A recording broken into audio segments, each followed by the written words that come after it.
रीमा को पुरानी चीजें जमा करने का बहुत शौक था। एक दिन उसने एक पुरानी दुकान से एक बड़ा सुंदर दर्पण खरीदा।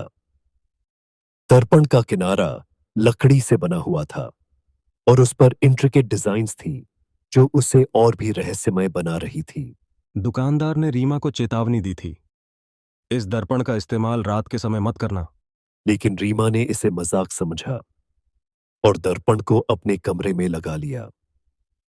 पहली रात सब कुछ सामान्य था, लेकिन दूसरी रात जब रीमा सोने जा रही थी तो उसने दर्पण के पास से कुछ फुसफुसाहट की आवाज सुनी।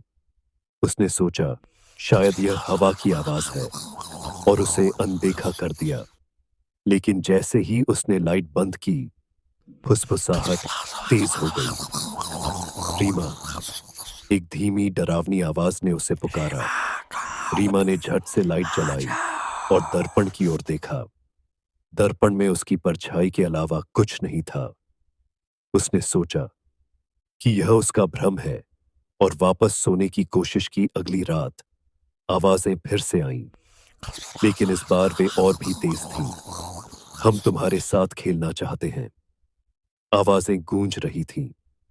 रीमा डर गई और दर्पण को ढकने की कोशिश की, लेकिन जैसे ही उसने कवर हटाया, उसने देखा कि दर्पण के अंदर अंधेरे में दो लाल आंखें चमक रही थीं। वह पीछे हट गई, लेकिन दर्पण से एक साया बाहर निकलने लगा। तुमने हमें बुलाया है, अब हम तुम्हारे साथ रहेंगे, वह साया बोला। रीमा चीखते हुए बाहर भागी और अपनी दोस्त नंदिता को बुलाया।